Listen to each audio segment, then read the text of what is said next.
खबरनामा में अपने मेज़बान तारिक हाशमी का अभिवादन कबूल कीजिए। मध्य प्रदेश की तमाम सियासी खबरों का खबरनामा अब शुरू करते हैं। आज से शुरू हुए मध्य प्रदेश विधानसभा के 4 दिवसीय मानसून सत्र की शुरुआत हंगामेदार रही। भाजपा की प्रदेश सरकार को आदिवासी विरोधी होने का आरोप लगाते हुए विधानसभा में कांग्रेस ने खूब शोरगुल किया। इसके बाद आदिवासी दिवस पर छुट्टी घोषित करने की मांग को लेकर कांग्रेस ने वॉकआउट कर दिया।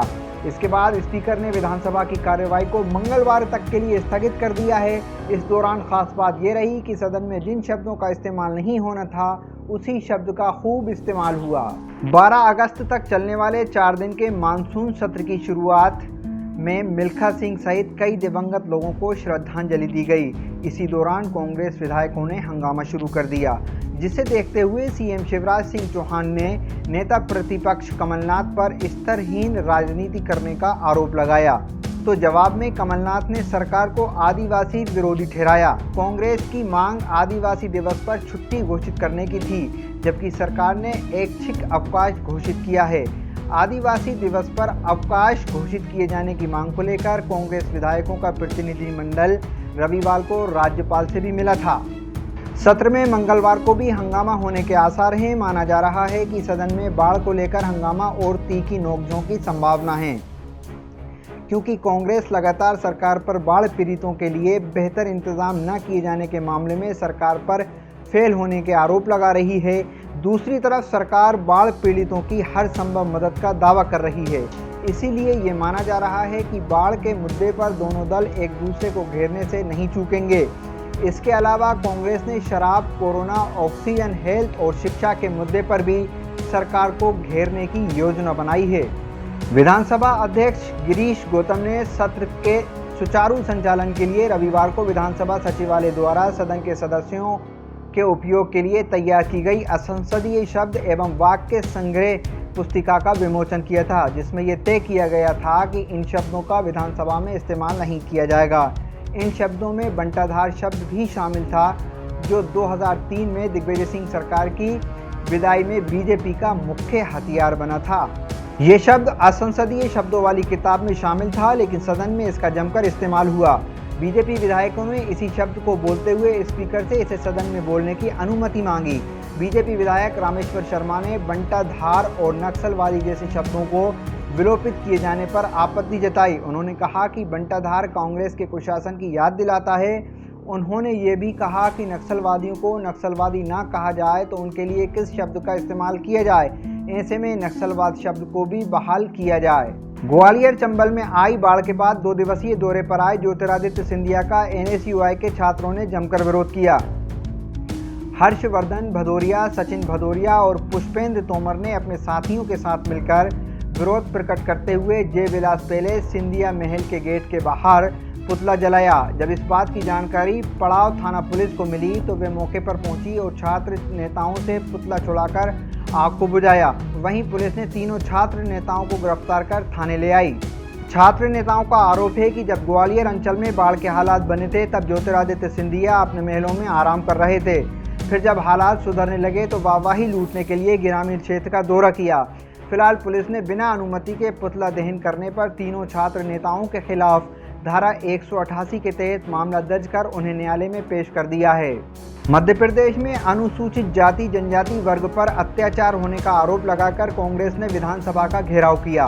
कांग्रेस कार्यकर्ताओं के विधानसभा घेराव पर जाने से पहले पूर्व मुख्यमंत्री और कांग्रेस प्रदेश अध्यक्ष कमलनाथ ने कार्यकर्ताओं को संबोधित किया। इस दौरान कमलनाथ ने कहा कि मध्य प्रदेश में शिवराज और उनके साथियों के अलावा कोई भी संतुष्ट नहीं है। कांग्रेस कार्यकर्ता प्रदेश कांग्रेस कार्यालय से विधानसभा घेराव के लिए रवाना हुए, लेकिन पुलिस ने बीच में ही बैरिकेड करके कांग्रेस कार्यकर्ताओं को रोक लिया। इस दौरान पुलिस और कांग्रेस नेताओं के बीच जमकर झूमाझपटी हुई। कांग्रेस कार्यकर्ताओं को रोकने के लिए पुलिस को हल्का बल प्रयोग भी करना पड़ा। इसके बाद पुलिस ने कांग्रेस नेताओं और कार्यकर्ताओं को गिरफ्तार कर जेल भेज दिया।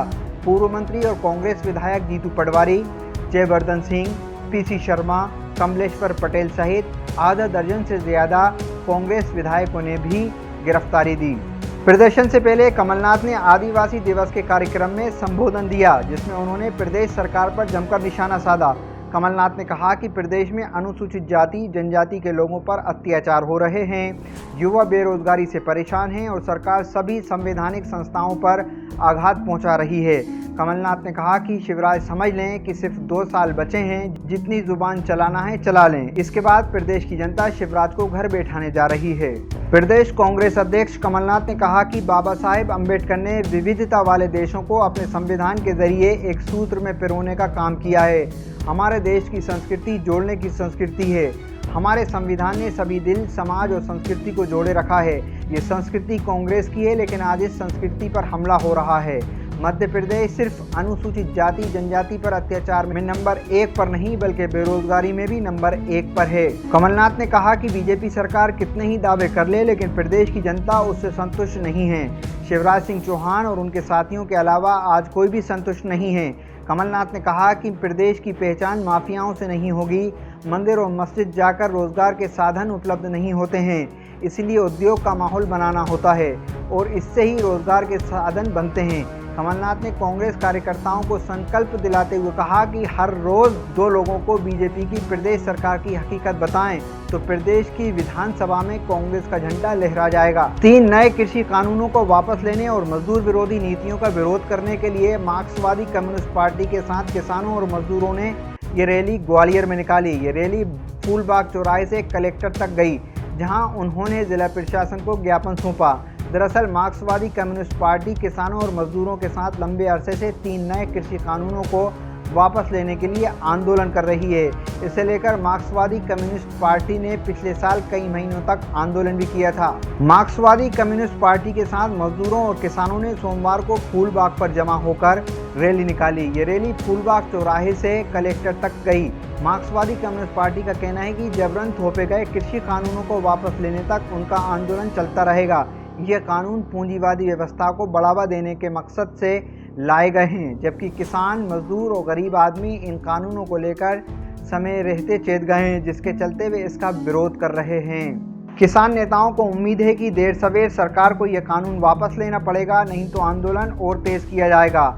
आंदोलनकारी मजदूरों का यह भी कहना है कि केंद्र सरकार श्रम कानूनों को खत्म करने पर आमादा है। सरकार की नीतियों का विरोध करने के लिए मजदूरों ने भी इस रैली में बढ़ चढ़कर हिस्सा लिया। जिला प्रशासन को ज्ञापन देने के साथ ही इस रैली का समापन हो गया। विदिशा की तहसील कुरवाई से सत्ता के विधायक हरि सिंह सप्रे का एक वीडियो सामने आया है, जिसमें वे अपने पार्टी कार्यकर्ताओं समर्थकों के साथ बेधड़क नदी के पुल पर पार कर रहे हैं, जबकि इस पुल पर घुटनों तक पानी है, जिससे कोई भी हादसा हो सकता है। लेकिन कमाल ये है कि सारे नियम आम आदमी के लिए ही बने हुए हैं। जरा इस वीडियो को देखिए और देखिए कि हरि सप्रे अपने समर्थकों के साथ, अपने साथियों के साथ किस तरह इस पुल से गुजर रहे हैं, पुल को पार कर रहे हैं और इससे आम आदमी पर कितना असर पड़ेगा, जबकि चारों तरफ ये मैसेज दिया जा रहा है कि चढ़ते हुए नदी नालों से दूर रहें, अपनी जान की हिफाजत करें। लेकिन विधायक जी क्या मैसेज देने की कोशिश कर रहे हैं, आप जरा वीडियो में देखिए।